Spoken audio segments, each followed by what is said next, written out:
Good evening, everybody. Hope everybody's having a good Tuesday evening, and welcome to the show. What's up, Shieldwall? Hey, how's it going? Thanks for having me on the show. Glad to be here. Uh, Travis and Matt. Awesome you could be on tonight with us.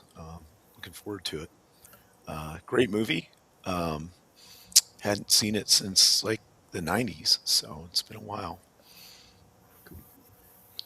It's a long time this year. Well, It is kind of like if Marty McFly went back to the future now, it would be 1995 or 96. So, yeah, it's been about 30 years since I seen the movie. Wow. goes back in time, sees Pearl Jam, and goes, "No." Yeah, but it would be the 90s, so much better time. What's up, Matt? How you doing? Doing okay on this cold winter night in New Jersey here. Yeah, you've got blizzard conditions up there. Or, Yeah, it was. I'll send you a picture later, Jacob. It was like there was a foot of snow basically that came down in like one day. Usual late February, warm it up, going to melt a bit, snow again, melt a bit, snow again, type of stuff. yeah. I don't know. Well, it's better than lizard conditions, I guess. Yeah. So, Hey, Travis. How you doing? Oh, doing good, doing good. Yeah, thanks for the invite. I've actually never seen this movie, so I this is I was surprisingly good and very funny at moments, and just yeah, the ending is because the way the rest of the movie plays out, the ending just is way more impactful um, than it was impressive. I really enjoyed this, and I'm excited to talk to you guys about this one. Cool. Travis, I don't think there are any bad John Ford movies. Yeah, yeah. Well, I had no expectations, so yeah, I was cold going into this. Lovely Sherry. Hello. And Lieutenant Petunia and Eraserhead.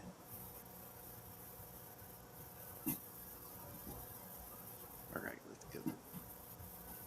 Get this started.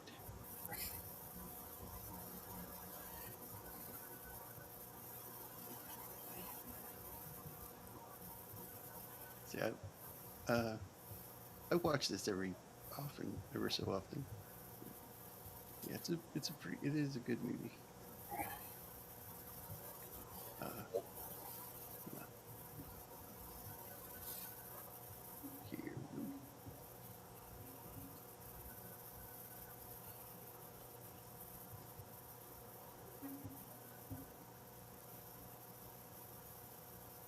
This was a cool part, seeing all the silhouettes of the battleships. mhm, Mm. right. And it did state in the beginning of the movie that Navy did help them with the movie. Like, gave Yeah, them access to the island they go to in the movie is a real naval island. It's probably like Kwajalein or something, or some really remote place like that in the Pacific. But um, when this movie was made in 1955, a lot more bases were open around the world and in the United States. Like the Roswell Air Base, where they quotes took the aliens that crashed there. It didn't close till 19. allegedly. Yeah, allegedly, it didn't close till 1969. So it was still around. There, bases everywhere. Um, we probably had double the bases that we do now back then, maybe even triple. And a lot of them were like little ones or something, like in the middle of Michigan or something. But So yeah, here's the yeah, yep. The thing to remember about the entire like World War II era is that it was all in. It wasn't like we have wars now where certain people go off and everyone else just kind of does whatever at home. Um, yeah. because that's there isn't a need for it. You know what I mean? So people can go about their lives like normal. But back then, it was total world war. Everybody had to pitch in. Everybody wanted wanted to be a part of it. Shieldwall, your sound cut out. We haven't. I mean, there has not been a war on the scale of World War One or two. Right. I mean, the Cold War sort of, but it was a Cold War. But like, no other world conflicts had the amount of nations and territories involved that were in World War One or World War Two since then, which we should be thankful for. You know, Mhm. Right. Yeah. Sorry if my mic is underwater. Is it better now? Yeah, it's Yep. better. You're You're good. Okay. and it's impulver through your mic into the ocean there. Yeah. I Yeah. guess. Yeah. Now the Navy initially didn't want to support this film because they didn't like the depiction of the captain, and Right. they don't want to have a bad image. But John Ford reached out to some of his contacts from when he was a Navy captain, and uh, and got some buttons pushed to get that Yeah. support. Hmm. Yeah, I can see that. Right. And that's the other thing is the people that star in this movie for the most part, all the extras, the people writing it, all that kind of stuff. Almost all of them had some type of service or had been drafted at a minimum or something. Yeah. Um, so they were familiar with it. Everybody watching the movie, millions and millions of people had served or know Oh yeah. or knew somebody who served, right? So they could all relate to this movie very, very well. Mhm. There's so many actors were in World War One and or World War Two, and by the '50s in Korea, like in all of these movies, like we were viewing, I think it was them on Roman's channel. Remember, like every actor was in the military, like every Mhm. single one of them. To the Right. point where they were that you we could see their like proper military movement with the weapons and stuff.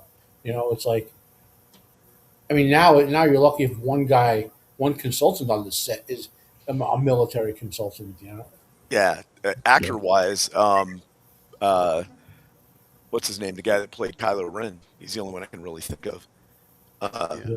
Adam Driver, yeah. Adam Driver. Yeah, he was in the Marines. And then the uh, the guy from The Expanse. Uh, I'm trying to think of the character's name. He I was in the think Navy. Huh?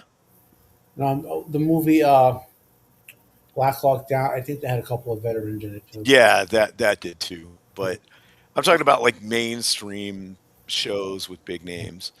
Um, yeah, that's about the only ones, I guess. But Yeah. Was it Henry and Jack Lemmon? They were both Navy mhm, officers, weren't they? right, yeah, I yep. don't know if there was. I don't know for sure about Roman. And most of the crew, like the junior enlisted crew, probably served. You know, um, so Shieldwall. uh, am I having problems again? No, yeah, sound okay to me. I can't Okay. hear him at all. Um, Oh, let me let me go out and come back in. Y'all I'll can log hear out him. and come. Can you hear me? I may have to Yeah, drop out. and that is Doc there, who's William Powell. What were they called? The Thin Man movies. He was the Thin Man, I think. This is his last movie. yeah. I saw the facts that he was having cognitive issues, struggling to remember his lines. Yeah, Which I yeah, I couldn't kudos to the tell. editing. He Yeah, did really good. Yeah. Um, Jacob said he can't hear me, right? I can hear you now, but Okay, you okay. dropped out for a sec. that's weird. All right. Well, let me know. yeah. I'm looking it up. He lived till '91, so he's pretty old there. Well, he wasn't 91 in this. He was what, late 60s maybe? Yeah, but this was his last movie, so Right. Yeah, yeah, yeah, yeah. yeah. So the movie takes place on a cargo ship, kind of behind the lines, um, And this is kind of crazy to think, but there were a lot of people that joined the military and they were afraid that the war was going to be over before they got to do anything.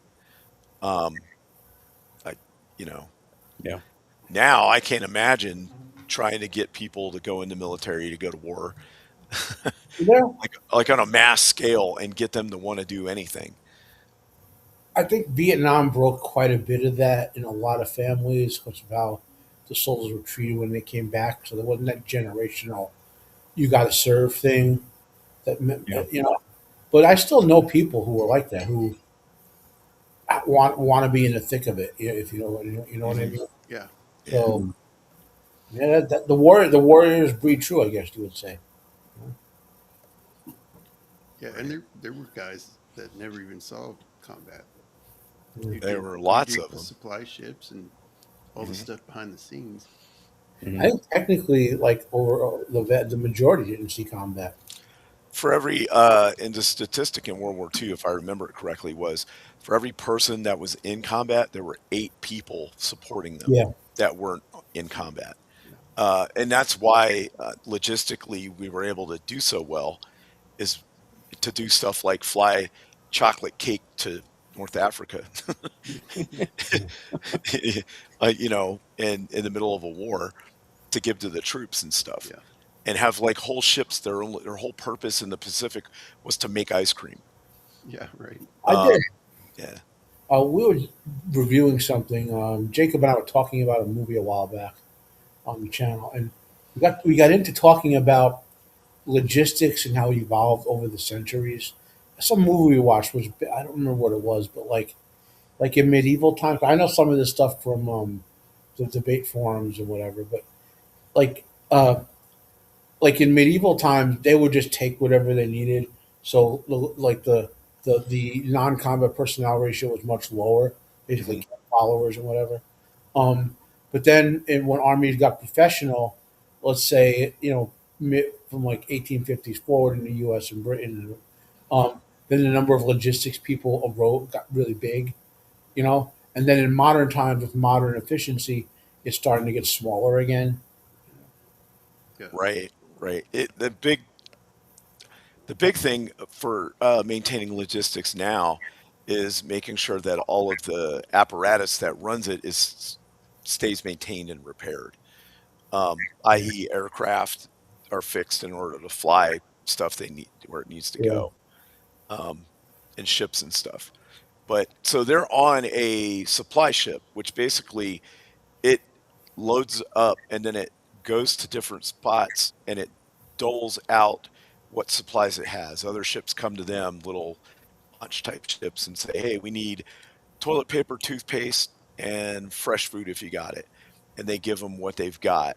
Right. Uh, and it has like refrigerated areas on it so they can get refrigerated food and stuff.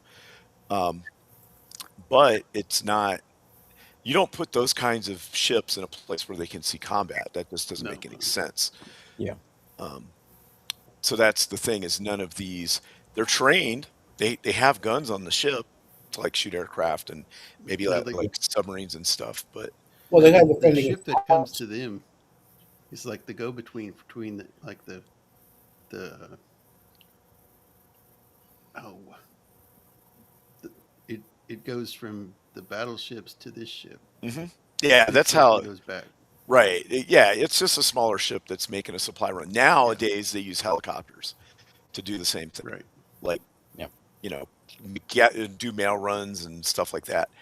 Um, but like you can resupply at sea with like a bigger ship, and then they'll, hook up between each other and pass stuff along.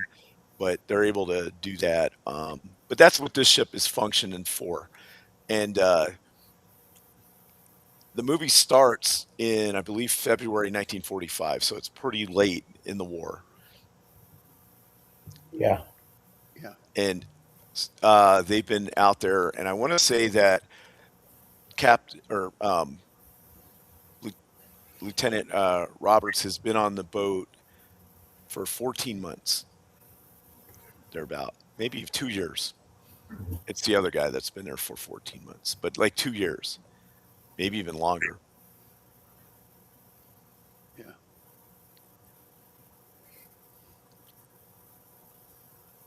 And And yeah, all this you had to is look at was that island. island, right?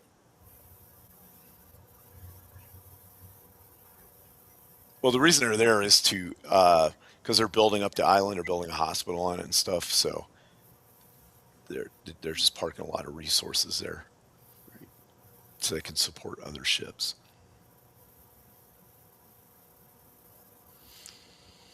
They don't make Yeah, those this has cups like anymore. no. You can find them some or Yeah, but they used to be. I used to have them in like the chow hall and stuff. I don't have them anymore. yeah, They're pretty nice, well made. thick, heavy. Hmm. Yeah, you could drop them a little bit. Yeah,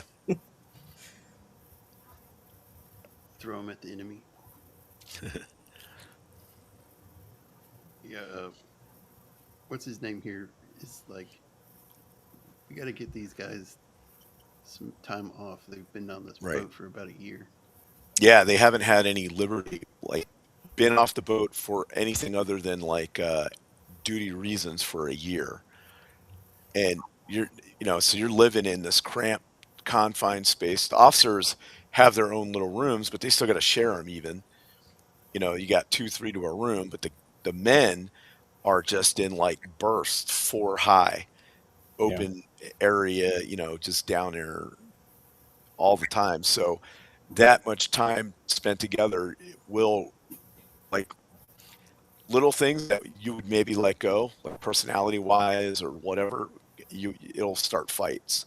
Oh yeah, Yeah. yeah. Um, I've seen fights break out at sea. I think we were on we were stationed monitoring. I'll say country X, and we were there for like we were pushing 5 months.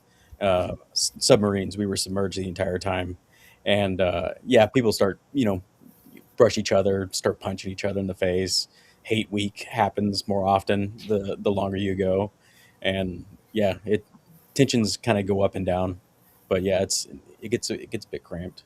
right. Yeah, especially if there's no like R&R facilities or anything like that, like to, you know, to do. And you're constantly under pressure all the time. And it's different, I think, when you've got like what you consider a real mission happening. Like, hey, we got to get these planes up. They got to go, come in and rearm them and all this. Whereas this is they're just there doling out supplies, toilet paper and toothpaste. And and it gets, and the captain is very strict, but he's not like he acts like, everything is super important when everybody knows it's kind of not. And Like the palm tree. well, okay, so the problem is that he's taking it as a personal recognition, right? And that's kind of how it's presented. But in reality, the entire crew earned that. So they should have pride in that palm tree. But the way that he talks about it is it's not theirs, it's his. So they don't like it. What he did wrong was it should be that it's their palm tree. They need to take care of it because it represents Yeah. their achievement. Because what he got it for from the admiral was for offloading the most cargo in like a month or something Hmm. in the entire region that guy controlled. So it was kind of an award. Yeah. And sometimes in the military they'll come up with like little like, oh, you were NCO of the quarter and stuff like this, which can be important. But if it's a unit type thing, right, unit competitions, some of them are informal, which this probably was, because it was a freaking palm tree, right? Not not an official award. Yeah. But the captain is viewing it as his own personal award, and he's portraying it that way to the crew. Well, Therefore they resent him for it and don't like the palm tree. That's also the way he treats it. He treats it better. He treats the palm tree better than he treats them. I would say there's two factors here to consider. One, later in his life, James Cagney here plays assholes very well, right? Yeah. Yeah. And two, remember from the writing of the character point of view, and they probably talked to Cagney about this. This guy is a career Navy officer in a war where promotions to higher rank are going to come from the guys who served in combat. So he's Right. stuck on a Yep. boat. So his only response is, I have to have the best damn record possible to even be considered, right? Hmm. Um, which I think is why, if you watch his relationship with Mister Roberts, he's on one hand supporting, the other hand jealous of him. You know what I mean? Hmm. Mhm. Like I think he understands Robert's frustration, but his response to that is, well, if he can't get it, I can't. I'm not. If I can't get in there, he can't get in there. Yeah. So I think it's a little pettiness on his part.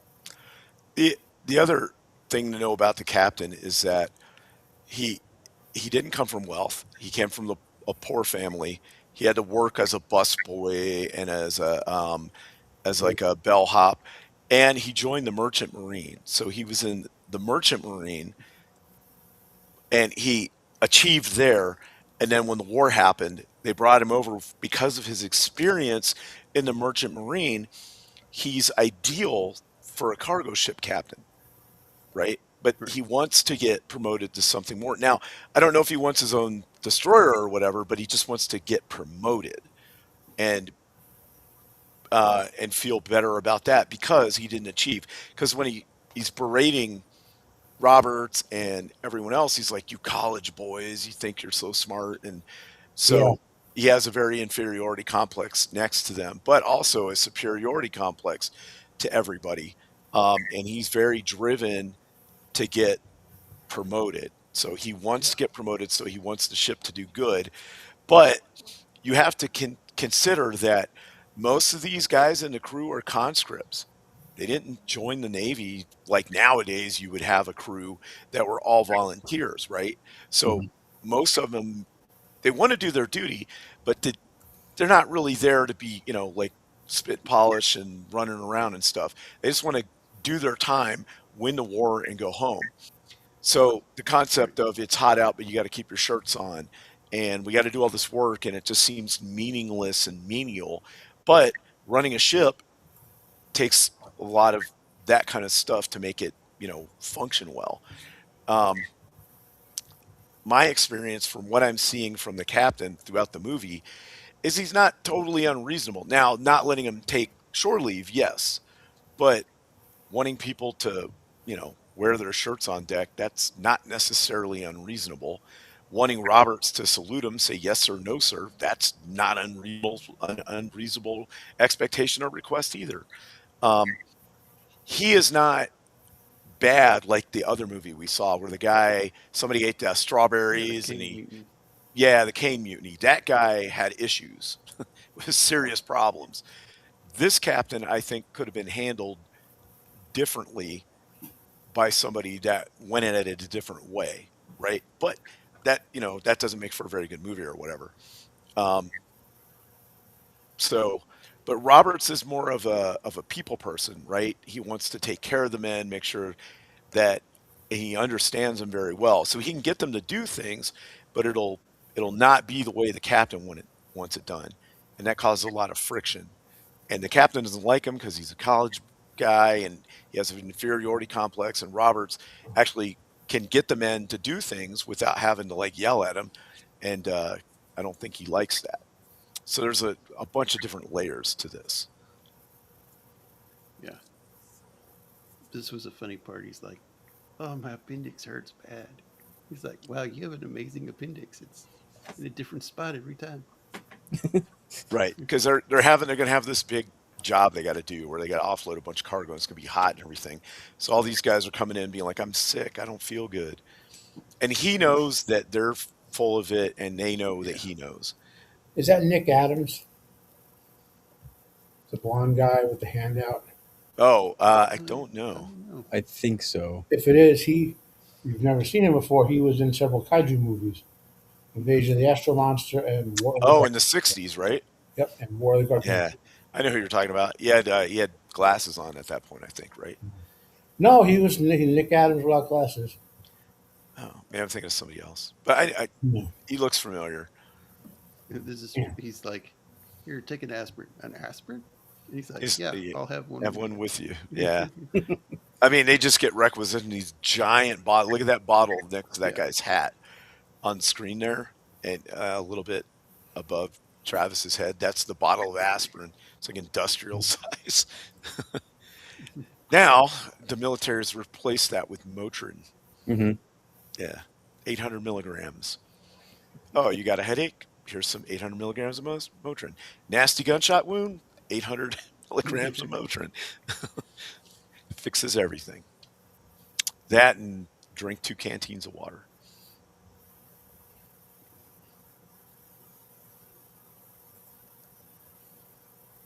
So yeah, here it is. These guys getting like little things setting them off and getting at each other.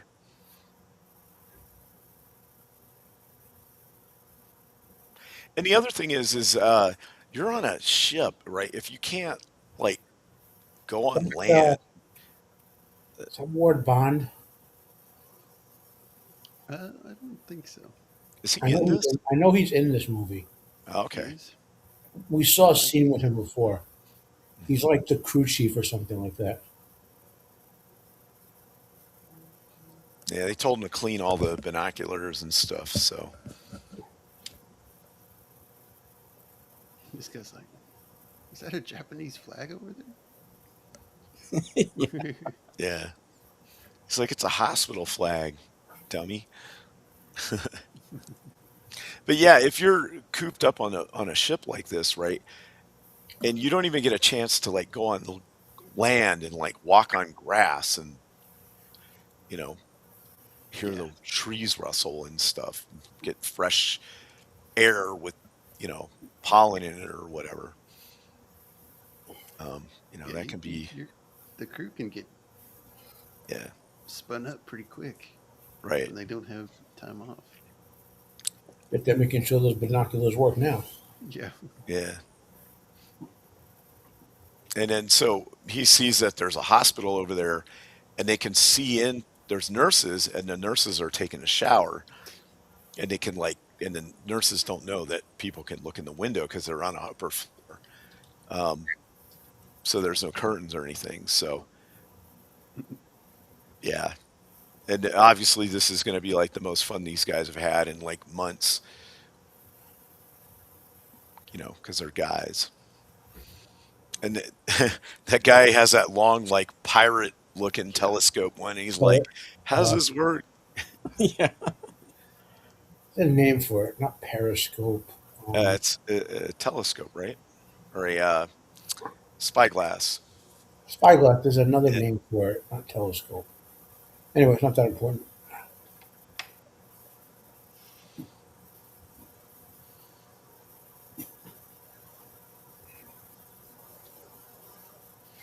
So they're like, "Oh, there's another one," and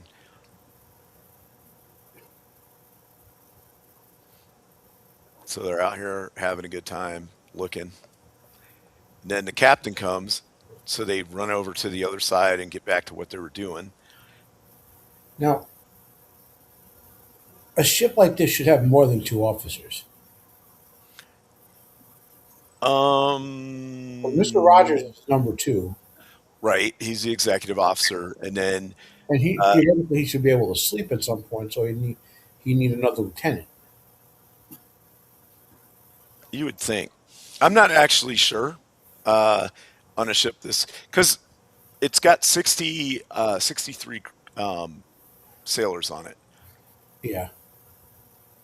So, I mean, I'd imagine that a senior NCO at some point could step in and take over for certain things, um, like the chief, obviously. But also, I, you're right though. But I get the feeling that because it was a play, they like pared down the people that are in it. Because you're right, there should be more Yeah. than just two officers. Well, the doctor's an Yeah. officer, but you know what I There's mean. Ward Bond right there. Yeah. Oh yeah. Yeah.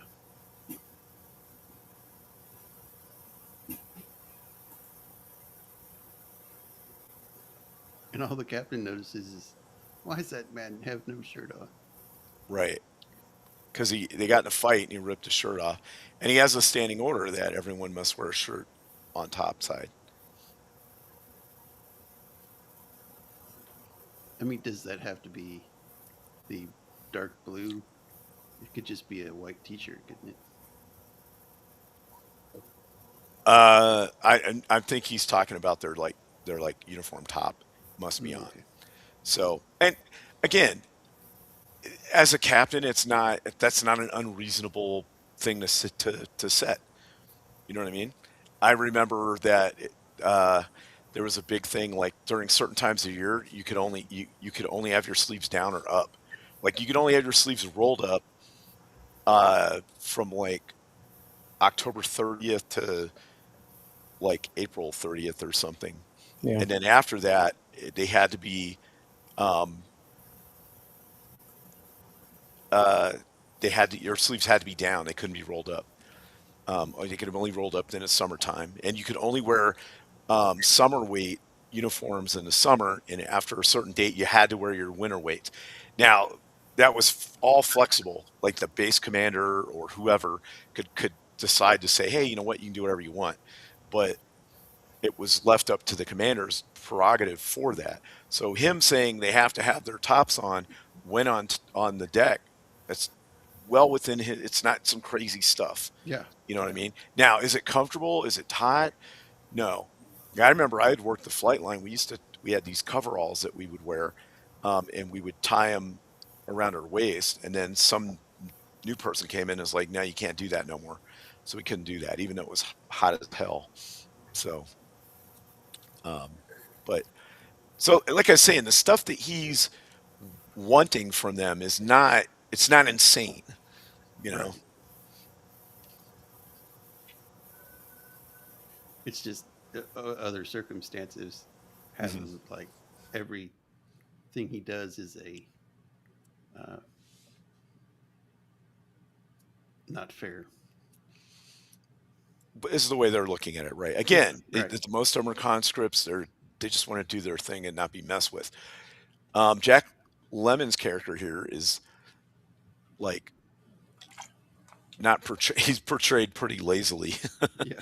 I don't know how he gets away with it. But then again, the captain doesn't even know who he is. So if there's only two other officers, there's no way he doesn't know who he is. There's got to be other officers we're not seeing, right? Yeah. Got to be. Because there's no way he could be on the ship for 14 months and the captain not know who he is Yeah. as an officer. So they got That to would do mean a supply run to get more Tylenol. What is it?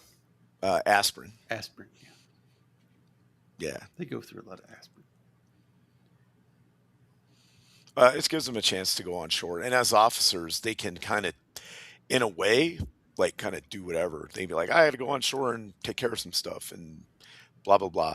And that's a lot of how things would work. You would go and you would have to, talk to people and get papers signed, and you'd have reasons to go. And then, the captain might ask where you're going, but your subordinates, the only reason they would ask is to know where you're at in case somebody asks where you went. But they're not going to be like, why are you doing this or anything? You'd be like, I'll be back. I'm going here and stuff. I used to say that all the time. They'd be like, where are you going? I'm like, I'm going to go to the command section and stuff. And then I'd leave. And then I'd come back and they'd be like, you've been gone for 2 hours. What'd you do? I said, I went to the command section and stuff. And I said, and stuff. So it was whatever else I wanted to do, you know. In this case, this guy wanted to go see all these nurses at the hospital. Yeah, I can tell you right. Ensign Pulver can't be the third in command of the ship. Yeah, No. no. But, so there's more, there's probably more officers wandering around in there. But we don't ever see them. Also, this is not a brand new hospital. I can tell you that right now. It was built in 1945 and they're filming it in 1955 in a tropical area that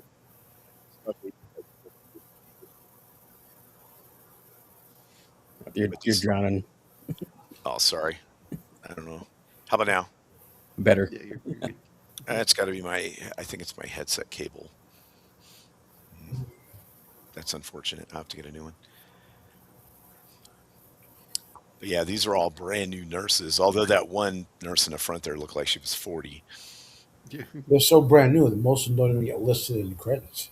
Yeah. Yeah. You know, back this is back when we were talking about this a while back too, when like actors they didn't bother putting them in if they could avoid it.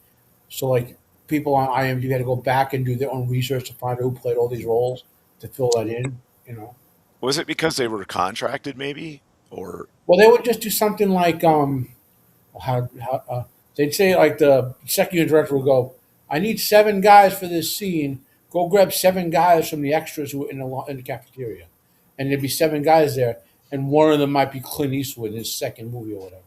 You know, yeah, like right? yeah, you know.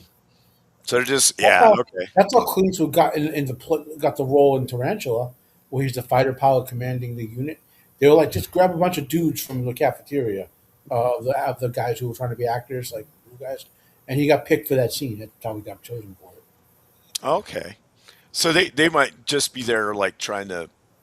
They might be working on something else, and Yeah, see nowadays actors and actresses, even the small parts, they sign for the movie or the show or whatever. Back then, you'd sign with a studio, and the studio would say like this was some of the old actors had like 7 movies a year or some crazy number. They'd be in one studio filming. Then after they're done, there'd be a clipboard guy saying, "Okay, Bob Smith, you're doing Studio 17 in 4 minutes and 3 seconds," and they have to run over there and do that part in that movie.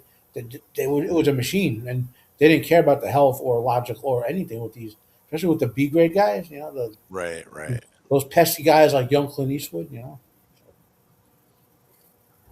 yeah. He invites her back to the ship for some Red label red label. yeah, scotch, yeah, yeah. or bourbon or scotch. I think it's It's bourbon. Scotch. Is it scotch? Yeah, Okay, yeah, Got the good burn. You yeah. know, So now he's looking for. So he knows that Lieutenant Roberts has a shoebox in there with some scotch in it. yeah. And he can't find it. And he's Roberts has another transfer Request for transfer, request. right? He always puts one in. It gets denied by the captain.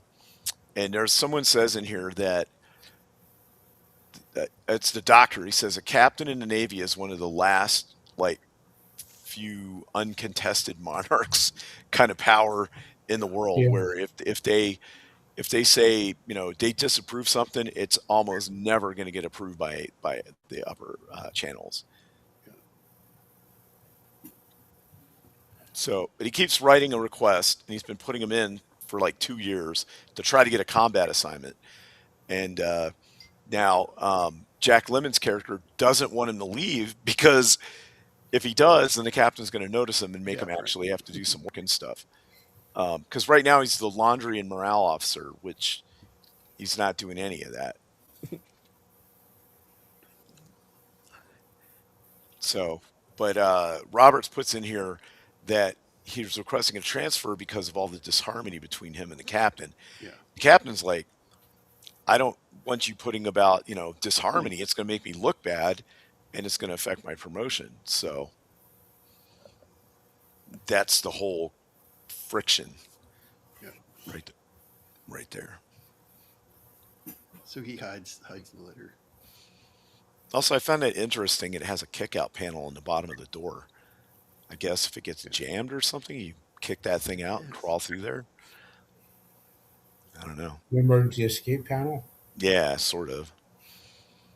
I mean, I know in aircraft they have cut here panels. Like if a plane crashes and the doors are all like mangled, you can actually, it's thinner skinned right there purposely. So you can cut holes in it to get people out. Yeah, You know, well, yeah. I'll keep this brief, but in a series of books that I like, I read of one of the zombie apocalypse books. People were trapped in one of those luxury liners, and they were locked in their rooms electronically. So when the power went out, they were stuck in steel rooms. Ooh. Yeah, who was? I mean, like, and anyway, but like that'd be a nightmare. Like, Okay. and you can't break out of that. Like on an old ship, you probably could kind of pry something apart and beat your way through the inner walls, type of thing. Mhm. Modern metal, man, you're dead. You're dead. This is funny. You wasted that scotch on a man? Yeah, he used it to try to get the ship sent to a better location so that it's an Gotcha. actual coded as an R&R Liberty port. So I mean, they had a real reason to go there to deliver supplies, but it's also a really nice place. It's like a old French plantation kind of Pacific island, right? So it's going to have, a real South Pacific vibe to it with hot chicks and welcoming people and like a nightlife and stuff to do. And then he's got um, these kinds of pillows that my great grandmother had. I mean, they didn't have writing on it like this, but they had the frills and the satin and whatever on them and like roses and stuff. Yeah.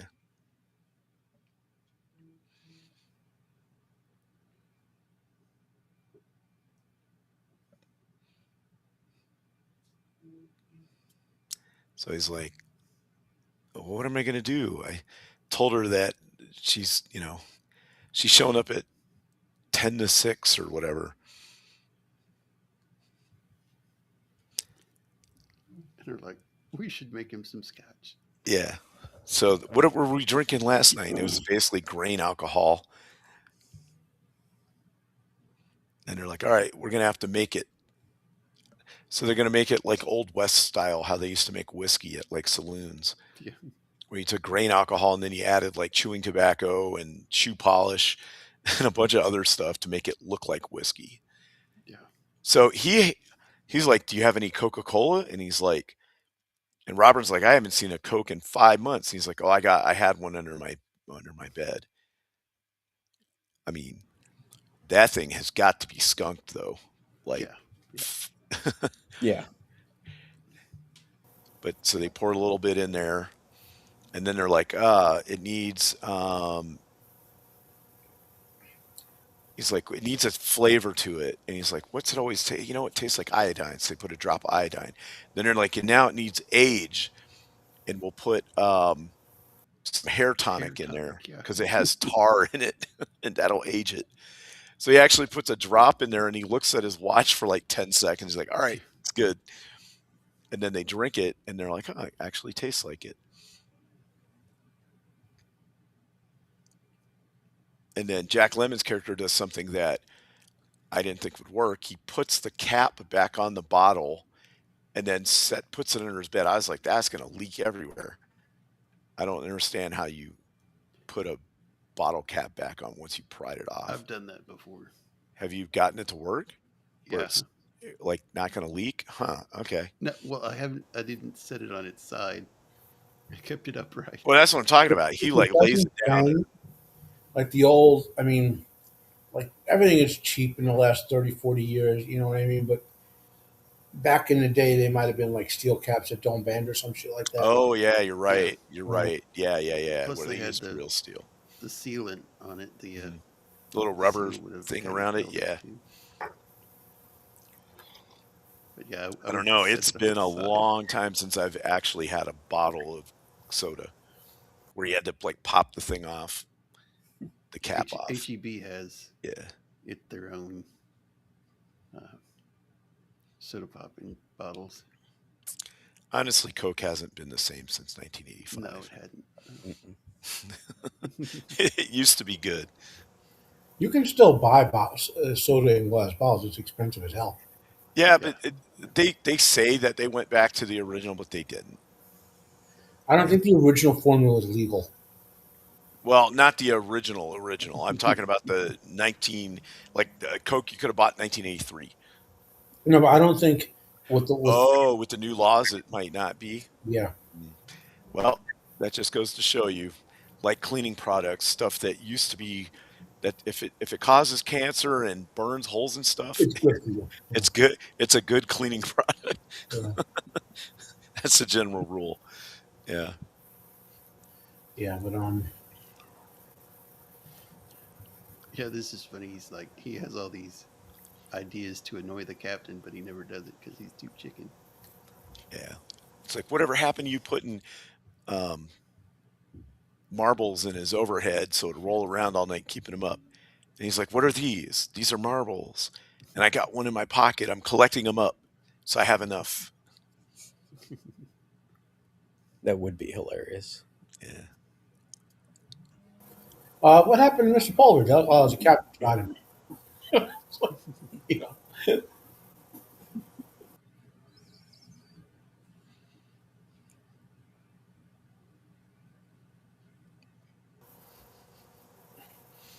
And there's nothing quite like living in close proximity to a bunch of other people for a long period of time, Yeah.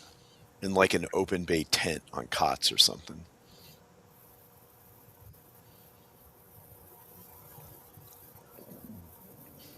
That is a nice size room, though. That's like the size of our captain's room. Yeah. Well, it is for two or three people, so um, and they are officers, so that makes sense. If that was an enlisted room, there'd be like four sets of bunks in there and no table. Yeah. Yeah. Yeah.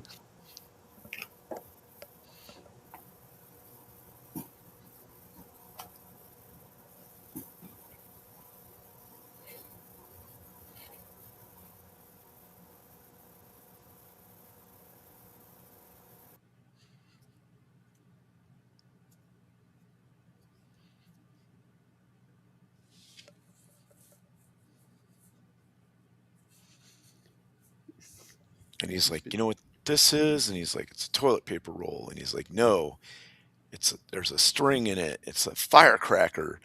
Well, it will be once I get some black powder from the gunner's mate or whatever.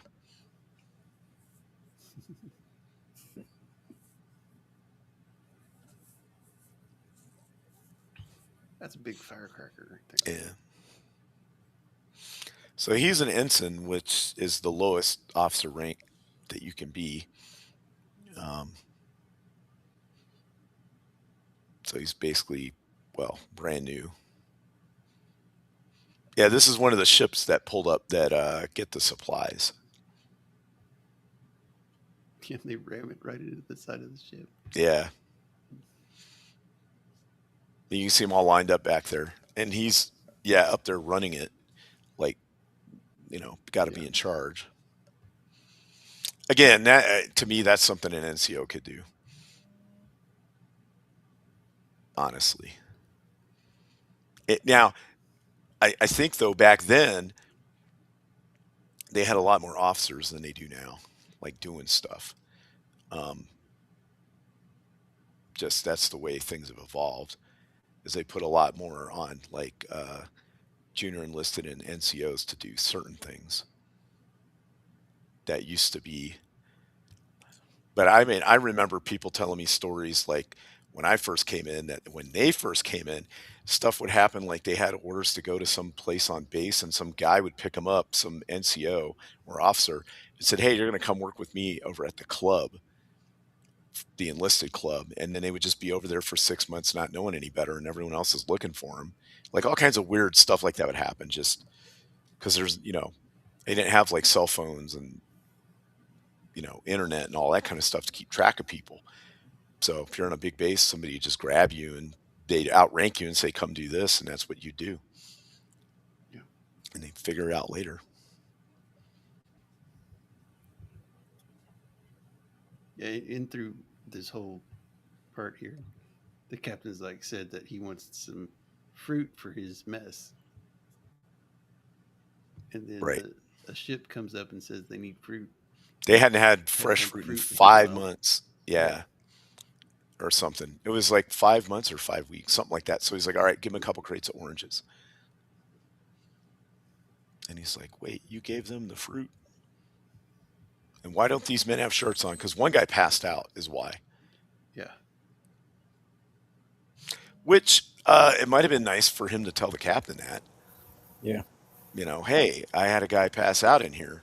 What are we going to do about this? The conditions are not good. Well, remember their relationship though. The captain was so, Mr. Roberts, why did you let your man pass out? I think That Robert's character is right. written knowing what the captain's response is going to be. Yeah. And then again, like I said, the movie wouldn't be the movie if he responded that way. But Yeah. yeah, I get it. But that's why he let the men take their shirts off. So he's yelling at the men. He's like, put them all in report. He's like, I can't or I won't because I'm the one that gave him permission to do it. Then he's like, all right, you're confined to a cabin for 10 days, um, Yeah.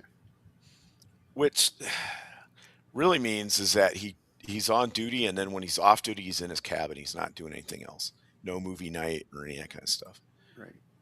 Although they haven't been having movie night anyway because the Yeah, but captain is mad at the crew because they were too loud or something. And that would be torturous because, like, moving it would be like, Yeah. you know, that's your escape. Yep. Exactly. That'd be like nowadays taking away everyone's phone and turning off the internet. Hey, Jenna.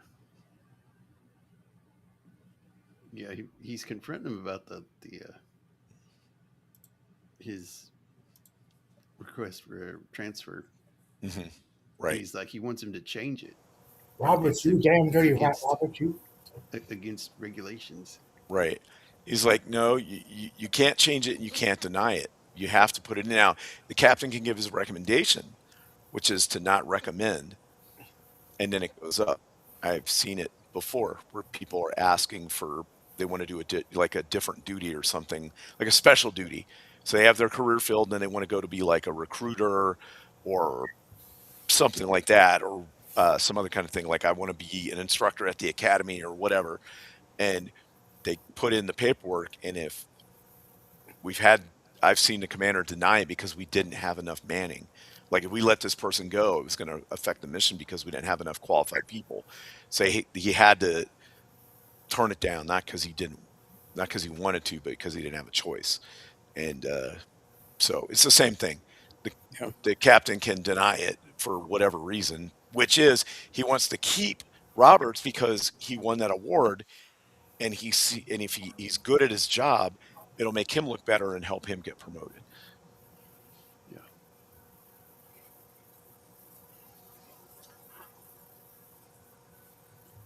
So Roberts goes to leave, and it's like, where are you going? You have work to do. Yeah, he's like, well, you've relieved me. So, and that's the other thing is it seems to me like the captain spends most of his time in his cabin. And I don't know about a ship this size, but usually on a bigger ship, the captain has two cabins. He has one behind the conning thing where it's controlled at, and it's like a smaller, like more austere cabin, and then he has his actual like in port cabin, kind of, depending on the size of the ship, I suppose, where he can hang out at, and it's like a little more appointed, but it's usually farther away from stuff. Well, I think they're going to show one of his cabins from the movie correctly. Yeah. That I heard this scene. They Cagney and Lemon would rehearse this over and over and over again, so that Cagney wouldn't laugh, and he said he was barely holding it together for the take they used. Oh yeah, because this is where he's like, "Do I know you?" And he's like, "I'm Lieutenant or Ensign Pulver," and he's like, "How long have you been on this boat?" And he's like, 14 months. He's like, 14 months. He's like, what do you do? He's like, I'm the laundry and morale officer. And luckily, Cagney's character saves him. He's like, well, you must spend all your time in the laundry. He's like, you're doing a good job. Although, you're putting too much starch. I don't like my pajamas starched. Yeah. Starch. I've seen that before too, where the person in charge really has a dislike for one person, but another one, they're like, you know what I mean? I've seen where they treat a junior person really well, but a senior person not because their expectation of that person is different. Yeah. Mhm. He must be standing on something here because they're.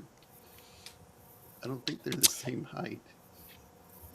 There is that something on the deck there, I think, with the cover on it or whatever.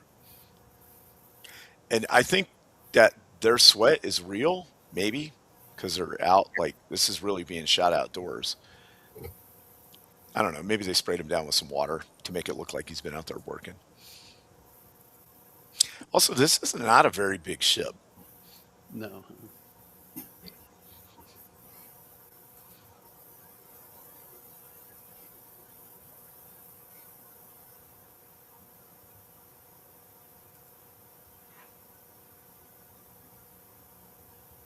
Yeah. I mean, that's not a very big ship. Is that ship big enough for that many men? 60. Yeah, you could pack that many on there. Okay. Um, It's not very big relative to combat vessels or right, whatever. right, Yeah. right. Yeah. That's still, I mean, go by the length of those cranes. It's a big enough ship for a lot of cargo and Hmm. probably I don't know, 50, 60 guys or whatever. Yeah, you figure a minimum of two shifts, 12 hours each. Um,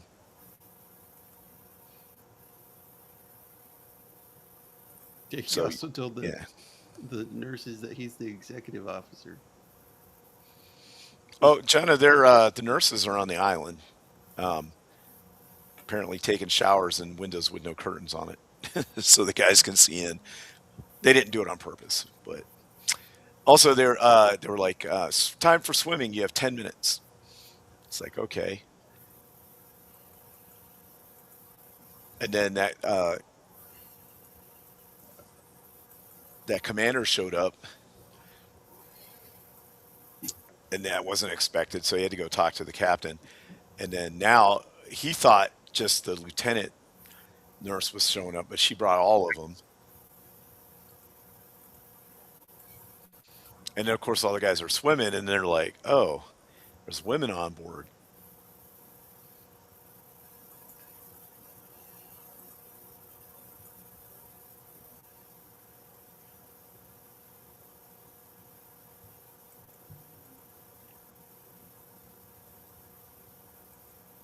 And Pulver just wants to get that one lieutenant by herself, Yeah. but now he's got to give them all a tour. He pretends like he knows what he's doing, and he's like, this needs more salt, and it's actually the dishwater from Yeah. the dishes.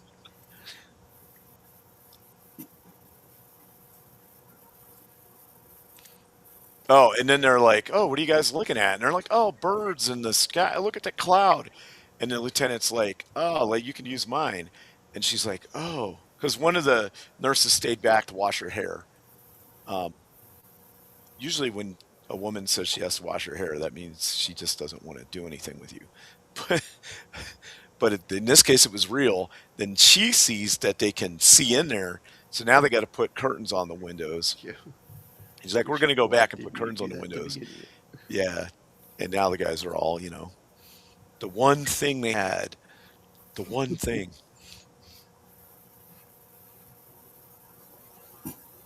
Now they're gonna have to drink that that iodine scotch all by themselves. Yep.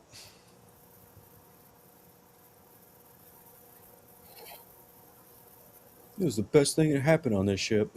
Yeah, exactly. Yep. They call it the Give crew. me Pulver. Yep. And he's like, and I was just getting hang of using this thing. Yeah. Why is Pulver's hat right outside the charcoal loading bay for the engine? So, Yeah. Yeah. yeah.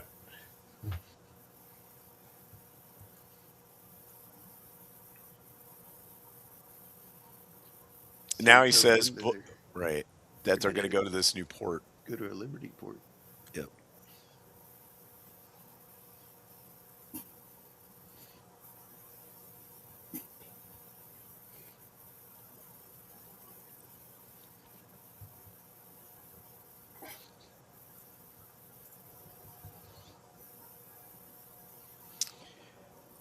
There, so there used to be a time, like, technically, if you're in the military, you go to your work week, right? And you get your days off, whatever those happen to be, technically you are on pass when you do that, right? And so during the war, there was no standard like work week and I get Saturday, Sunday off. You just were going the whole time, right? And then whenever you could get a quote unquote pass is when you got it. Nowadays, it's very unofficial. Like, okay, see you on Monday or whatever, and you get your Saturday, Sunday, like a normal weekend for everybody. But technically, you're on a pass. So if you ever deploy or go somewhere like that, sometimes you still have to get some permission like that in order to have that kind of like real time off. Hmm. Um, Mhm. but Liberty is totally different. That's like you're out on off the ship and you can, for so many days or however long, how many hours it is, um, and you have permission to be out there and stuff. But you have to be back on ship at a certain time. Um, or if you're stationed at a base, you got to be back on the base.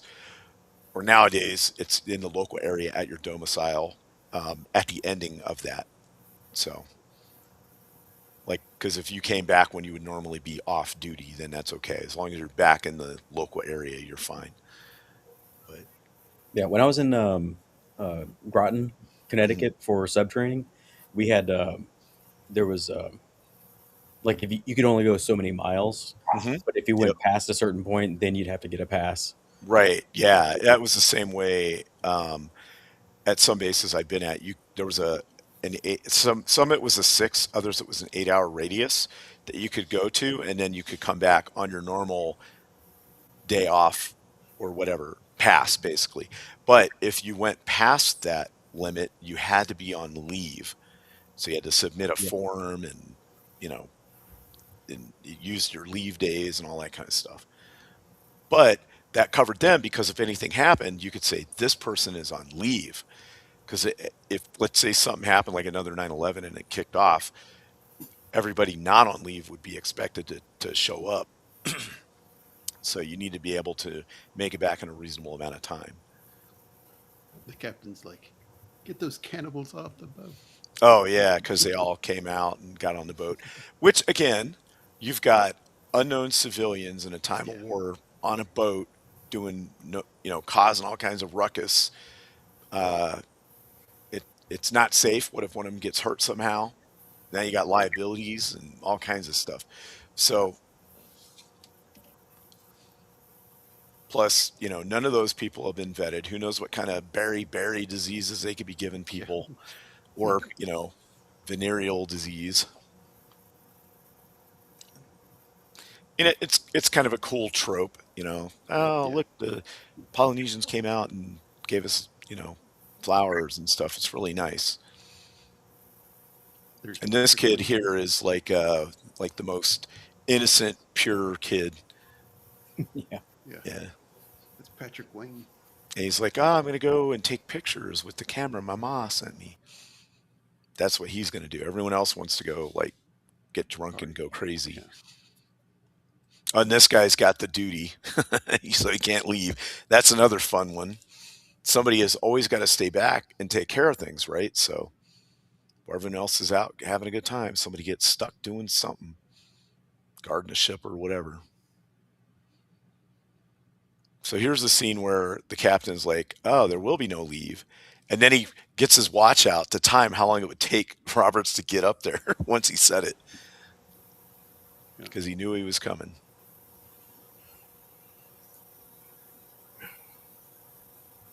And he kind of blackmails him here. Right.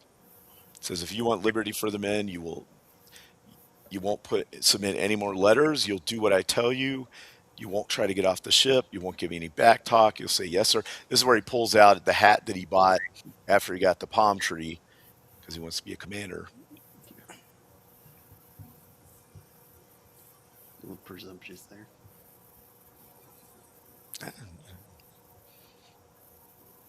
Now, for anyone listening, he's called captain, but he's a lieutenant commander. Right. Well, right. If you're in charge of the ship, though, anybody can be captain of the ship. Yeah. Yeah. Um, Well, not everyone listening might know that. That's why I was mentioning it. Right, right, right, right.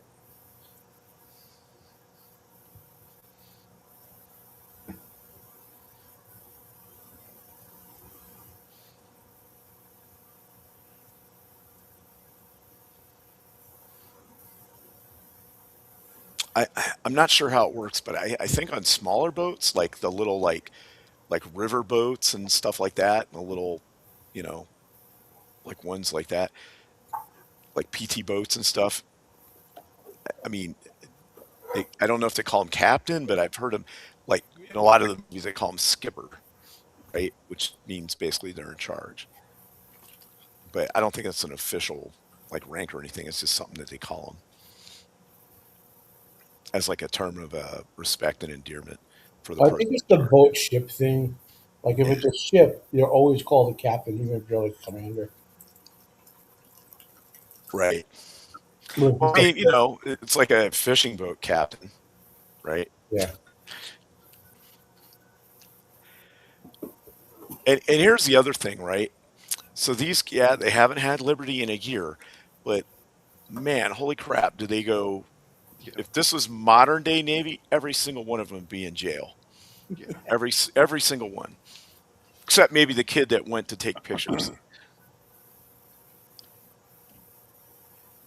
But then again, I mean, I remember even as far back as like 1988, you could get away with so much more stuff than you can now. are you kidding? The things that my World War II, Korea, and Vietnam relatives told me that they did, they be like not only jail, like military jail, Yeah. put up for like war crimes in some cases. Yeah, yeah, yeah. Every like all of this would have been an international incident. Yeah. Um, Yeah. like stuff will happen. It'll be an international incident, huge news. When I was a kid living in Okinawa in the early '80s, it was a weekend league occurrence with the Marines. Something like getting punched out or whatever, lighting something on fire, crashing a car, stealing it, and driving into into an ocean, whatever.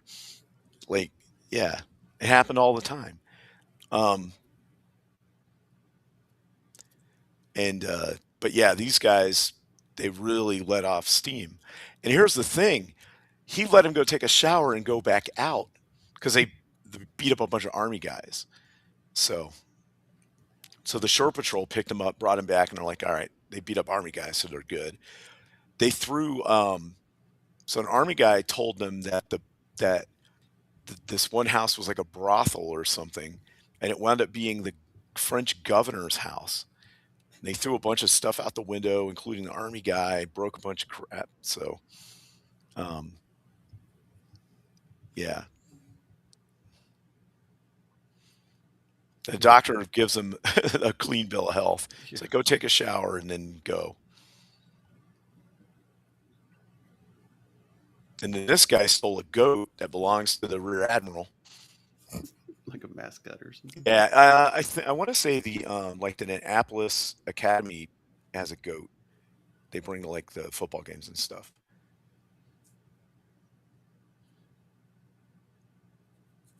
So it's like a kind of a Navy thing.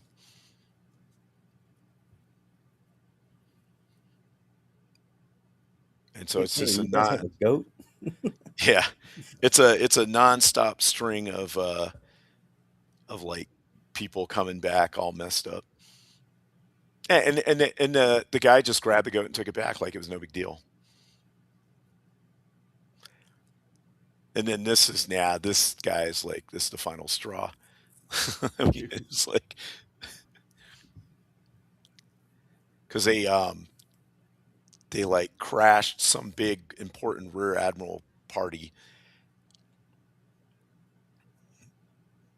like went completely nuts, chased away a bunch of women that are all like That lost in haven't the been jungle seen now. since. Yeah, yep. I really enjoyed this scene. Yeah. It reminded me of the night we had a guy come back and he was so angry he got into a fist fight with another one of our sailors and broke his jaw. Oh. It was fun. It was Yeah. wild. And this guy, he stole this cop motorcycle and drives it off the pier.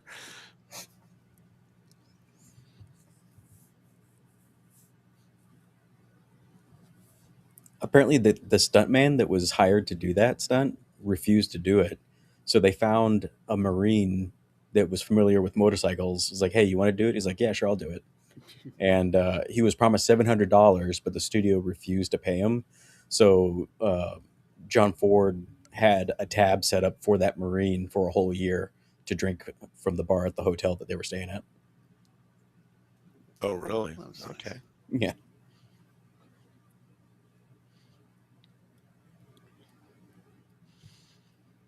And Yeah, so the guy that went, only one, the yep, only one that didn't cause any trouble. yeah, he met a nice girl at a church social, and I'd say she's got a lot of personality. Um, and and then he comes back, and everyone's like, "What's going on?" He's like, "Hey, we didn't do anything. I swear. I just sat under the stars and looked at the stars and talked about life and stuff." I'm like, okay, cool. Everyone else has got like bandages on and stuff.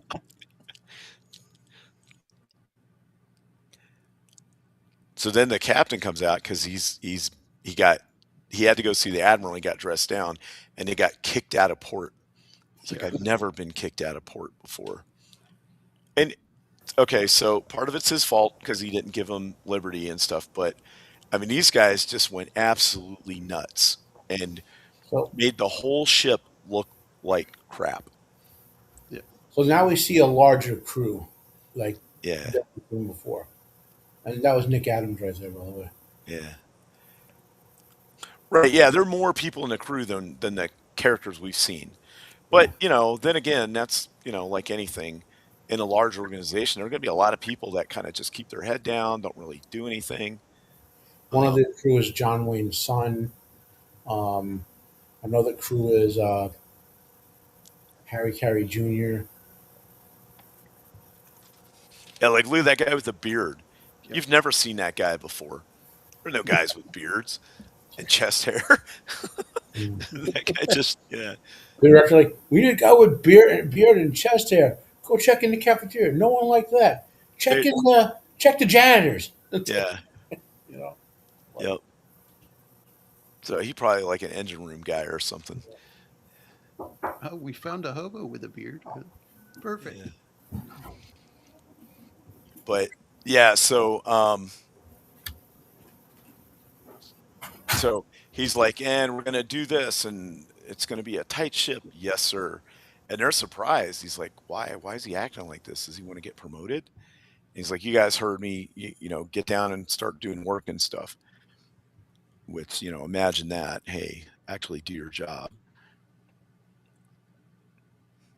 And he's like, hey, I wrote you a new letter. It's a real good one. And he's like, I'll look at it later because he doesn't want them to know. Also, part of the agreement with the captain was he can't write any more. In order for them to get liberty, he can't write any more letters. He can't backtalk the captain. He's got to do what he said, all that kind of stuff. And nobody can know that he made the deal. And now they're listening to the radio, and uh, the war in Europe is over, which is going to put more pressure on him to want to get that transfer, although he can't do it because he doesn't want to miss out on the action. Because this is like May, first week of May, I think. Uh, Yeah. I believe.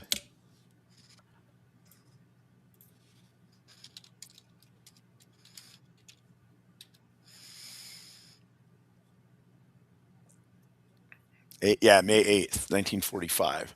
So, the war only goes on for like another 3 months.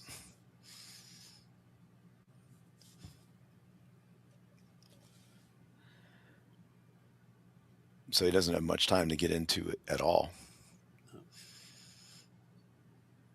And it's the time period where the Japanese are really desperate and doing the kamikaze Hmm.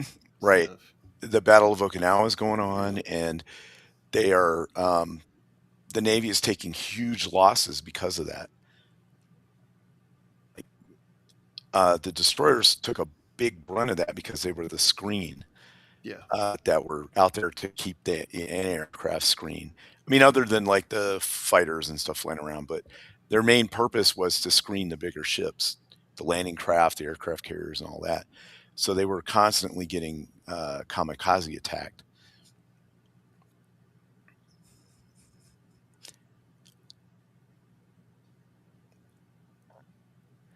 So he's like, I got the real thing now. Yeah, what did he put it in? It wouldn't just dynamite or just It was black powder. It was no, it was like nitro something TNT, cordite, something like that. Now he goes down to the laundry because that's where he's got more of the stuff, I think. fulminated mercury. Yeah, fulminated mercury. Yeah.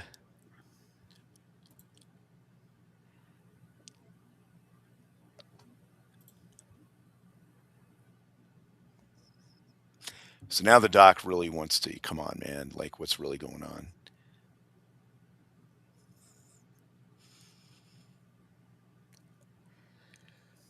And it accidentally went off, and it messed up all the washing machines, and there's a bunch of suds. And he's like, "What happened?" Again, another valid question. And this guy's like, I don't know. I think a steam pipe burst in the laundry room. Which, that's the thing that could happen. It's not Oh, unusual. okay. Wouldn't be out of the realm of possibility. Especially depending on how fast they built this ship or how old it was. Looks relatively modern. Yeah. But, they were building You would Liberty. need a met. I tried to do not even that much, but let's just say I destroyed my family's laundry supplies several times, trying to see how much suds you could generate. You would probably need like a whole hole full of dry Yeah. sub powder. Yeah. Like, Yeah. I mean, so it is, that laundry room is going to be industrial scale for 63 Yeah. people plus all the linen and everything else they would need to do. Um, I remember when I was in basic training, the dryers were gas dryers, and they were big enough you could like walk into them almost. And you had to crouch a little bit, but you could step. They were huge. They could, you could do like 200 pairs of underwear in there. And then we had some guys, so they would send people down on laundry detail, and they really didn't train you. There was like an instruction manual thing taped to the side. Oh, it was more like a placard, but it was possible to screw it up, and some of these guys did. They left it in there too long, and all our underwear and T-shirts that were issued were cotton. Had a little bit of elastic in it, but most of them were cotton, like straight up 100%. And it burned them so that they looked brown when they came out, like khaki almost, and they smelled like burnt popcorn. Like it was all destroyed. Gosh. Yeah. So, and the thing that sucked was I can't remember if we had to pay for a new issue or if they just gave us new ones. Because when you go through basic training, they give you absolutely everything new. You don't. It's not like you get to wear any socks or underwear that you brought from home. Yeah. It's all issued.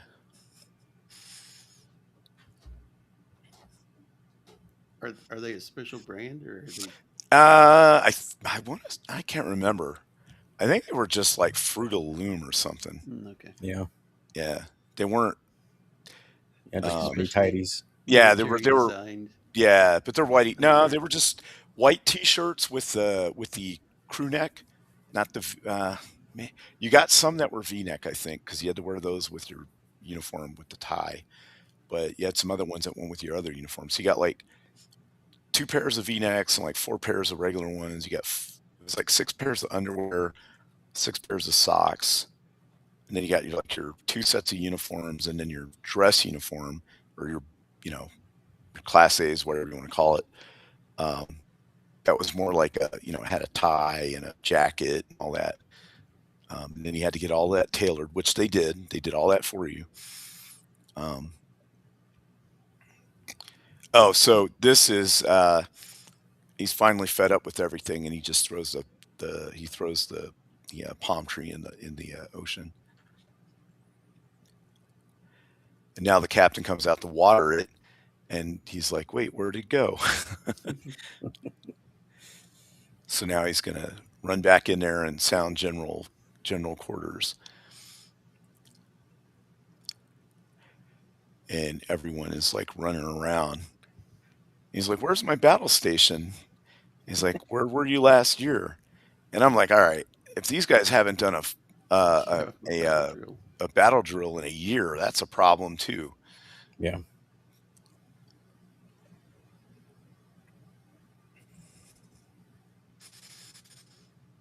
And you got these guys, firefighter crews, wearing a weird orange gas mask.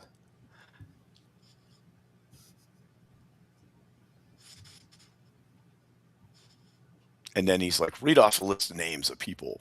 So he's reading off the crew names, and he hits Roberts, and he's like, "Huh?" And they're like worshiping the bucket that it was in, and he's like, "Ah, it was him. It was Roberts.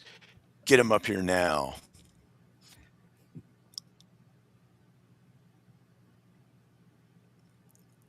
he's like, "You did it." But he doesn't realize is that the speaker is still on, Yeah. so the whole crew can hear. So this is when they have it out, and he's like, "You promised me that if I gave him liberty, you were going to do what I said, and this and that." So this is when the crew figures out that he made a sacrifice for him. Yeah.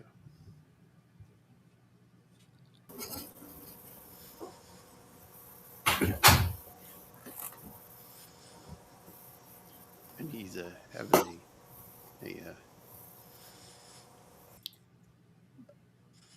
what?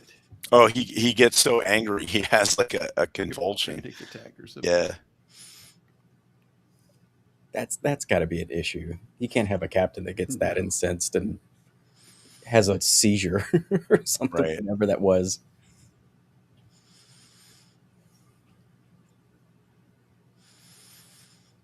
So now he got a replacement. He's got it chained on there, and he put a guard on it. But Mr. Roberts doesn't know that the crew knows what he did. Right. Yeah.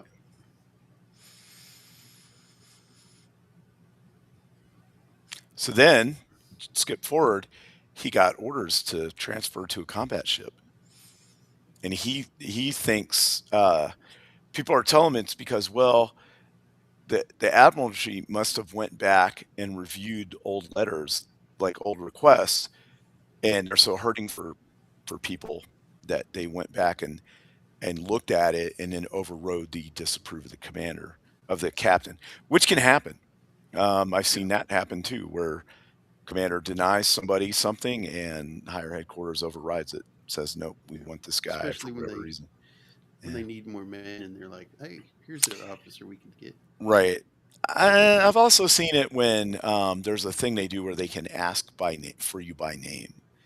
So that winds up being a lot of who you know kind of thing. But if, let's say, you serve with somebody and you get put in a leadership position and you serve with somebody, let's say, like a couple years ago, and you know they're really good at something and you need a person that is top tier for whatever it is you got going on, that's why the whole by name thing exists. So you can build kind of your own cadre, like a dream team kind of thing, if you have the capability of doing it. So, and it can really work out well, or it can be a good old boys network. Yeah. So, um, but you know, to be fair, I've seen where that actually works really well too. It's just not popular with people. Yeah.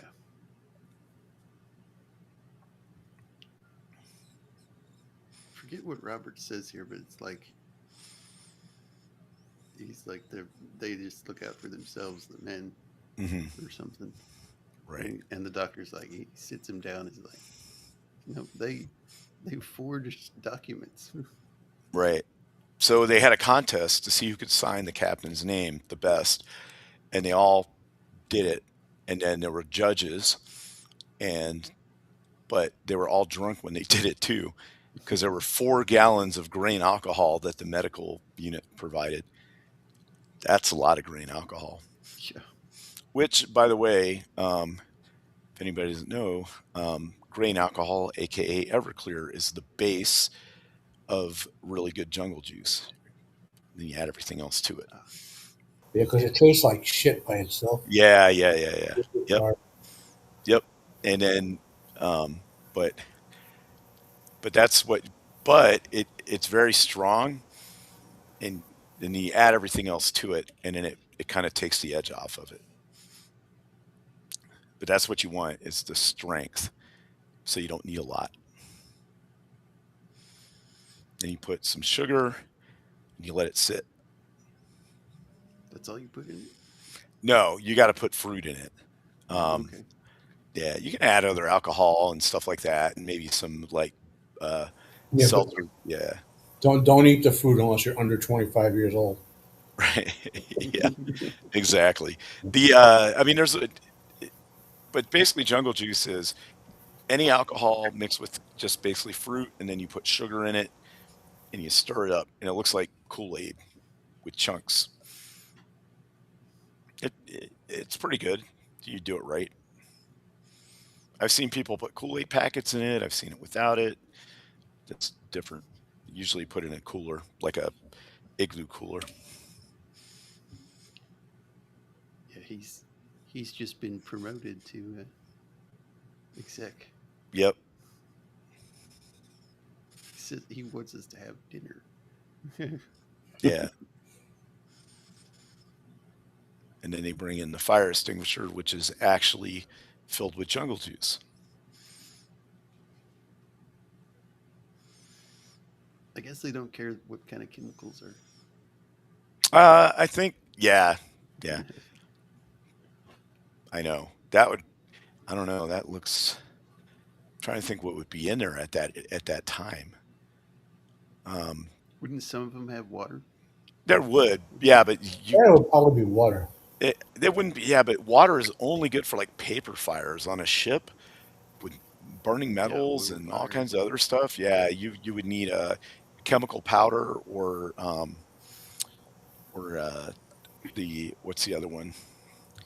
Like A is for just water, um, but you got B and C for the electrical and and like the petroleum and stuff.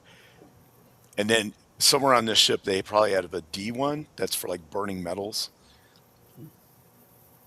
Yeah, you definitely don't want to use that one to put your No. jungle juice in. But they made them a metal out of a candy wrapper Yeah. and Order of the palm or water something. of the palm, right? And a piece of brass that they cut in the machine shop.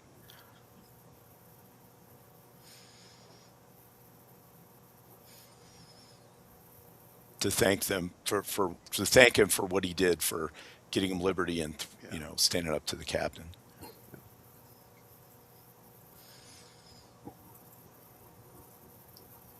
And he's like, "Hey, you got to leave. Captain wants you gone in an hour." Like, all right.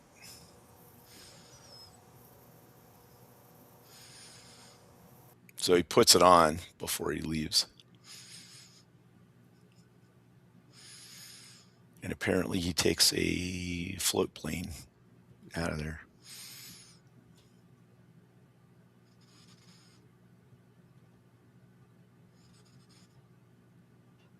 Man, whatever boat they used to get that shot was ripping. Did you see the wake? Yeah. Yep. Yeah. Against the yeah. I thought maybe the plane caused that, but probably not. Like I didn't. I thought possibly they shot it from outside the plane, like inside the plane out. But you're right. They probably used a speedboat or something.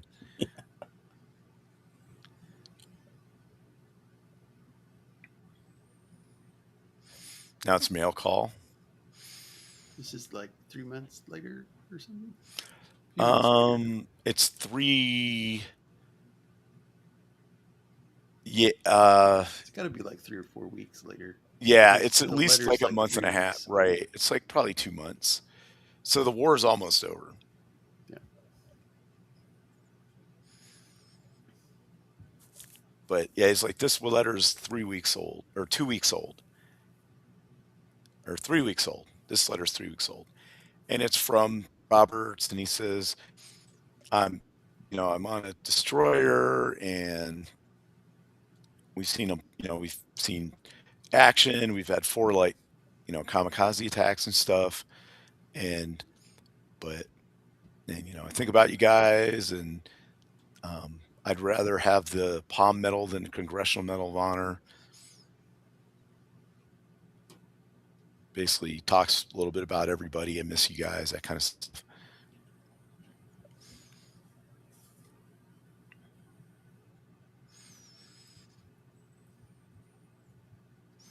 Then he gets another letter from A guy that he knows that he was knows from on Shannon. that was on the destroyer with Roberts, that he knew, a dude he knew Yeah, in he was. college. A plane hit one of the magazines. No, it hit one of the anti-aircraft 40 mil Okay. batteries, and then it went through that into the wardroom that was behind it, and killed Roberts and another guy, and says they were drinking coffee. Which, okay, I do have a problem with.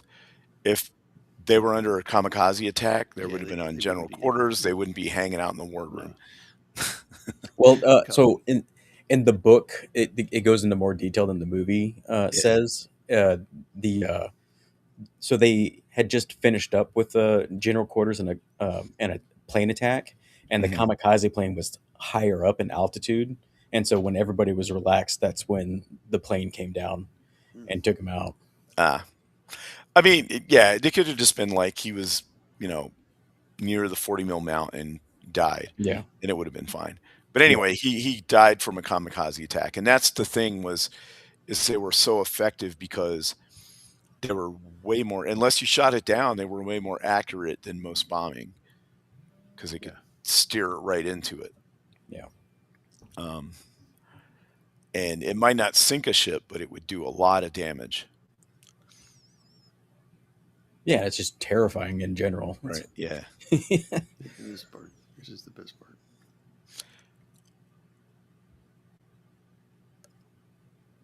So it made him mad that he died. So he throws the tree off the ship, which almost doesn't make it.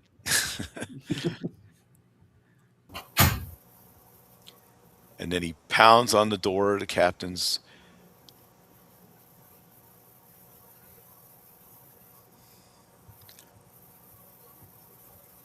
And he's like, "And what's this about no movie night?" And he's like, "I'm Captain Morgan now."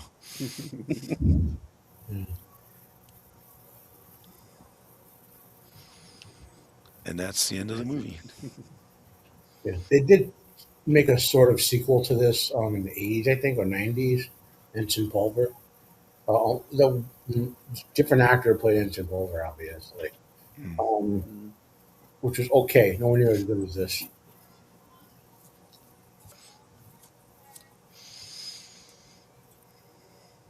That's And Yeah, a it's a pretty decent movie.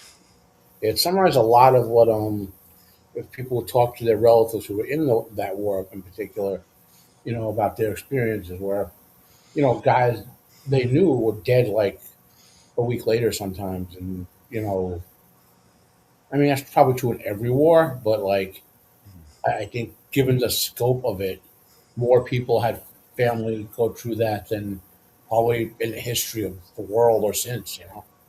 yeah. Right. Yep. I mean, realistically, to surpass World War II, unless we had something crazy happen, you probably need like a freaking alien invasion to get more humans involved. Yeah. Yeah.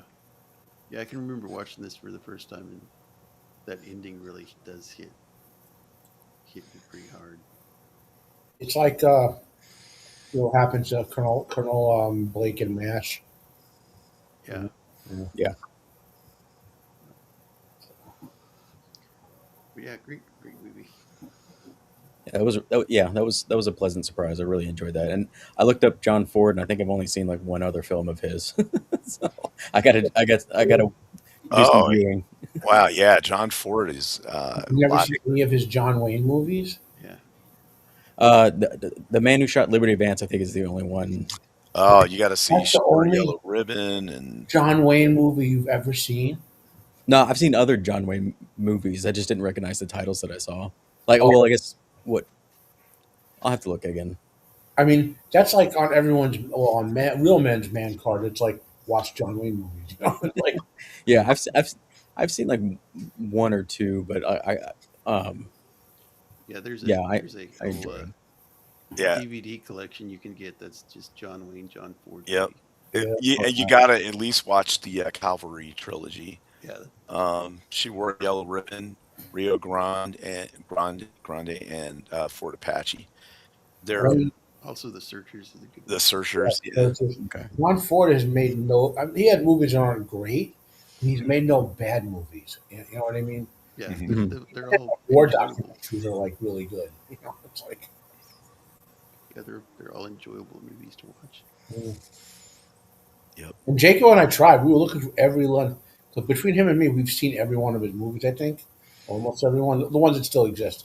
Obviously, a lot of Yeah, the ones from the 20s are gone. But like, and we were trying to find. Was that a bad job? No, that was okay. You know, like, yeah, yeah. Yeah. This is definitely a well shot movie too. Beautiful color. Cinematography is really good. Shot blocking, all that. yeah. Yeah. And really cool that a lot of the military movies from this time were helped by the military. So Well, they that's would pretty cool. probably help make movies these days if everything wasn't all woke and Yeah, yeah, stuff, Yeah. and portrayed them looking like idiots and whatever. Um, yeah, I would like to see an accurate movie that was something like that. I'm trying to think of okay, so there was a Jimmy Stewart movie where he flies a B-47 to Japan. Um, I mean, it's like a Cold War era movie. Um, oh It's yeah, yeah. something I over remember that one. Tokyo or yeah, but he wasn't bombing Tokyo. He was just it's a movie about him being in charge, basically. mm, Um, there's another one. It's called like Wing Command or something like that, or Strategic Air Command. That's a really good movie. That yeah, I can remember that that. um that like really shows like you know being in charge and how things work and stuff. I don't know. It just Well, there's a movie, a modern movie based on an old book. Tom Hanks. I Yeah, reviewed it on my the channel. What was it called? yeah, Greyhound. Greyhound. Greyhound. Yeah. Yeah, that's a really Yeah, good that was a movie. good Oh movie. yeah. Yeah, I like that movie a lot. I've actually watched it like 4 times. It's for me, it's right up there with like Master and Commander. I mean, it's not the same level Yeah. of epic, but it's a good yeah. movie. It was made by the same guys who did Band of Brothers, and Yeah, Yeah. it's an outstanding movie. If you haven't seen that, I really like it. But I Yeah. want to see a modern movie that you know yeah, that just kind of I don't know, just displays things how it is. Things work, Um, people work together, you know, that kind of stuff.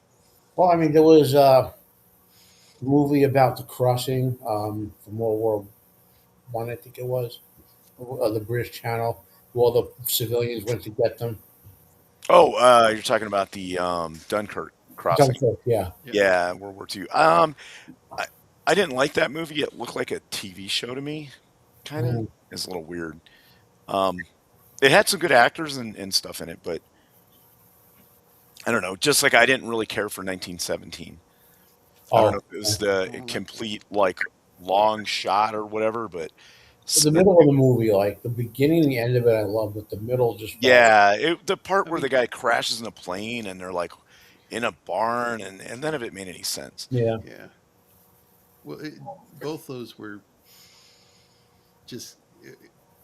It's like the and this happened, and then this happened. Right. You Yeah, don't yeah, really yeah. get invested with the people. Well, I think You know. what they were trying to do was show you that that's how war is. It just kind of drags you along Yeah, sometimes and you react to everything. Hmm. But yeah. There was you know some what I mean? crazy Like, stuff that happened at Dunkirk that mhm. one guy was like on 5 different ships. They all got sunk. Yeah. One thing that they don't really, um, so they did talked about it in, I'm trying to remember what movie it was, where they had to make that decision to sacrifice those 5,000 guys at Calais, Mm, in order to get them to draw off from Dunkirk. And the other thing that is that the French army had to fight a holding action, and they knew that they were going to have to surrender or be defeated, but they did it anyway. They held out as long as they could in order to let everybody get off of that beach. So yeah. those are some real heroes of that. Um, Uh-oh.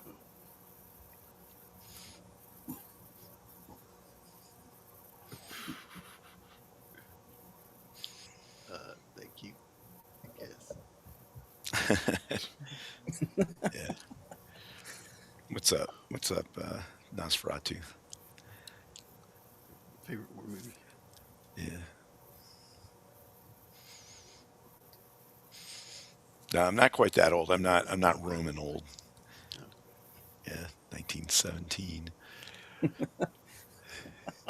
Roman has been through all of Yeah. those. One of the character movies is based on Shieldwall.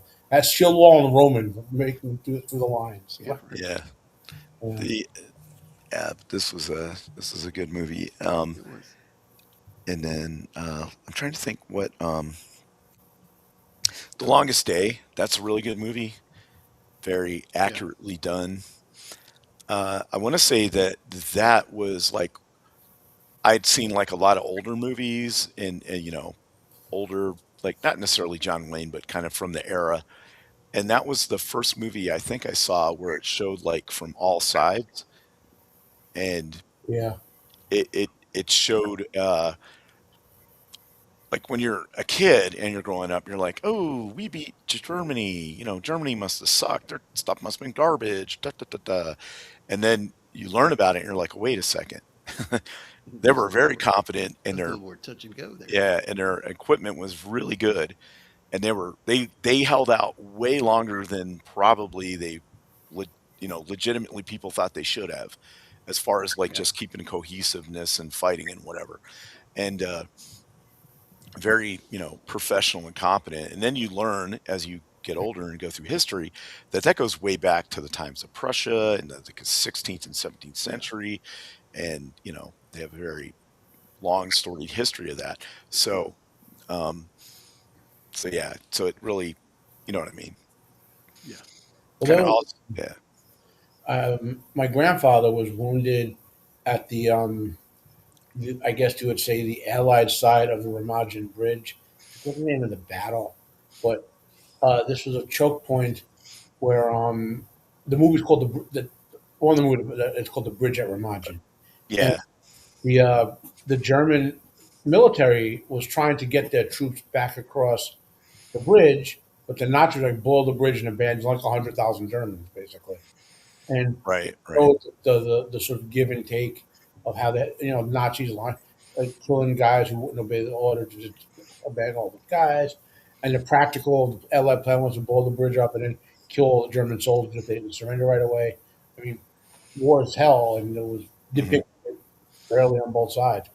My grandfather was hit on one of the advances when the Allies tried to take the bridge with artillery, and that was the end of it. Yeah, that bridge at Remagen, it was one of the last crossings Yeah, at the Rhine that was a barrier. So whoever took that bridge and could get Yeah. troops across it or prevent that, it was the I'm last just natural I'm just barrier to reading about it. Germany. It's Yeah. it's the first essential Allied foothold across the Hmm. Rhine. Right. And they did manage to blow a lot of the bridge, but not all of it. And so they put crews on it to work, and they got a bunch of stuff across it. And but like a week later, it wound up collapsing and killing a bunch of people yeah, just because it was so unstable. Yeah. Um, and the Germans even tried. They tried like hitting with artillery. They tried using jets to bomb it, like actual jets, and they tried sending frogmen down up from upstream to try to blow it hmm up, but they got seen because the Allies thought that might happen, so they put searchlights and was like searching the water, and they found them in the water and killed them before they could detonate the bridge. Yeah, I think we had to actually build a Yep. wooden Yeah, we had bridge to on build top a. on the bridge so they could Uh get huh. across it. Yeah, they had to do some extensive repairs while they were doing it. Plus, they were crossing it while it was under sporadic fire a lot. Um, Yeah, And the movie is pretty good. yeah, yeah, yep, it's got an all-star cast too. yeah, yeah. There are a lot of good movies out there. A lot of things happened. Um, a lot of Yeah, we'll heroic be doing things and strong that things. movie Yeah, at some point this year, yep, so that'll be fun. yeah. So anyhow, thanks guys. Thanks. I enjoyed the discussion about this and enjoyed watching it again.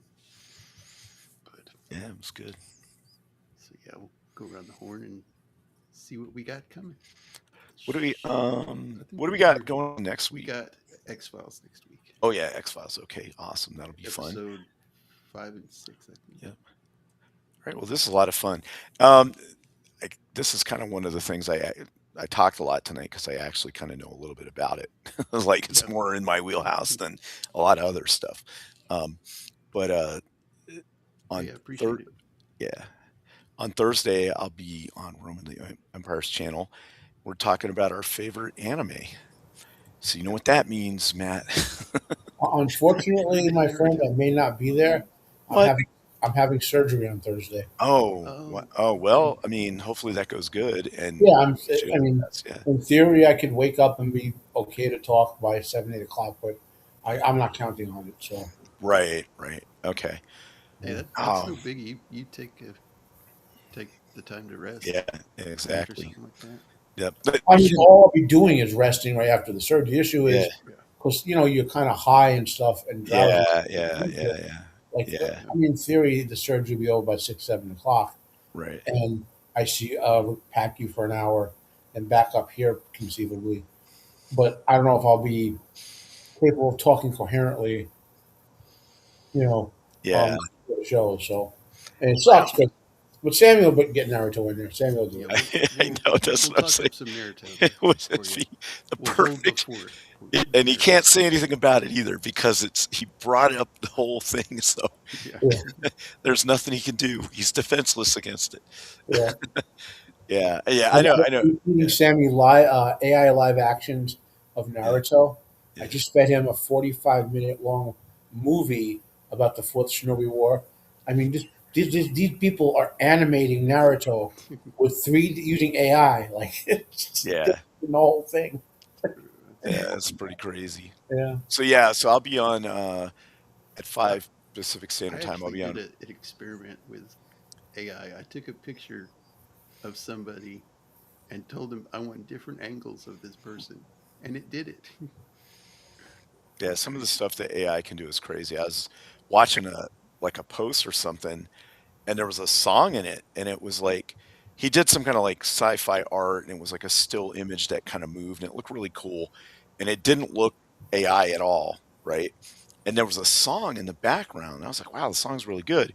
He's like, "Oh yeah, the AI did that too." I was like, "No way, that did not sound like a bad AI song." But Well, I've been playing with AI because you can. There's a way to make AI just make videos for you. So mhm. I typed in a script, just a sentence to make a script from. It was Optimus Prime and Bruce Lee defeat Satan. One of the lines was like Bruce Lee consoling Optimus Prime, going, "Not all villains can be redeemed, Optimus. Satan is one of the worst." Yeah, Bruce was like, "Be like water, my friend." What you're supposed to do is take those chunks of the script you make, Yeah. feed them into like Grok Imagine or something, Mhm. and it'll try to make a movie out of like a 15-second movie for you. Then you have to piece them together to make your like 3-minute masterpiece. Yeah. Right. Well, in any case, I will be on Roman the Empire's channel and 5 Pacific Standard Time. We'll be talking about our favorite anime, and I've got a couple lined up that are really good. They're kind of old, but they're really good. So tune in for that. And Matt, Wednesday I'll be on Wednesday Nights Overbook on Joker Voices channel with Ego and Brad and sometimes Lawrence. Can't remember his last name, but he's on Abyssal Musings a lot. And we'll be giving our predictions for the Elimination Chamber this week and talking about that event and plus the other goings on in professional wrestling. And then Thursday, well, I'm having surgery, as you heard before. So, you know, Alrighty. big step Yeah, forward. we'll keep you in our prayers for Thank you. that. Yeah. Hmm. Thank you. And actually, tomorrow night, Joker Voice has some new merch that I helped Oh, create, cool. so that'll be cool. Travis, what do you got? Actually, I'll be back on Friday for All in the Mix to talk about Robert Duvall. So I'm excited about that. I was actually geeking out about it with my dad. We were just talking about all the different movies that we enjoyed him in, and yeah, that's the next thing I got coming up. And again, I will be praying for you as well, Matt. Oh, thank you. So I mean, in theory, if recovery goes well, I'll be on the Friday thing too with Robert Yeah. Duvall. So, oh, good. I hope to see you there. Yeah, that'd be cool. And yep, that's what I got coming next. I'll be on Roman's show, and then I'll be on the Mix, and then here next week will be X Files Tuesday. Yep, awesome. We'll get to tune in to see what kind of tie Mulder's wearing, and if Scully loses her gun again or gets it taken away Or gets kidnapped. or gets kidnapped. Yep. yeah.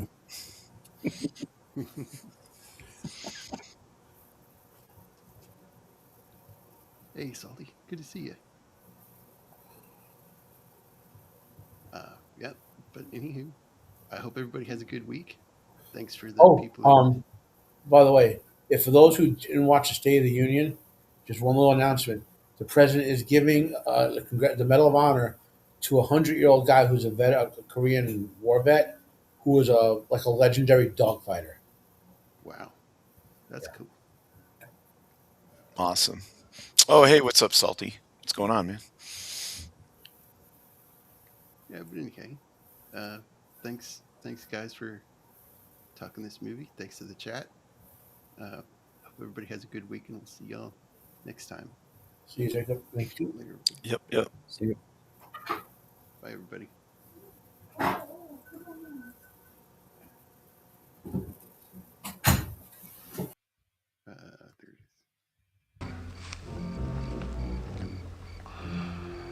All I can say, McKay, is you take a hell of a long time to say goodbye. Well, so long. So long. See you around, Burton. Never can tell. Good boy.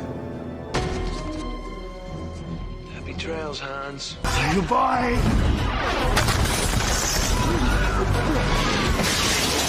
Good boy.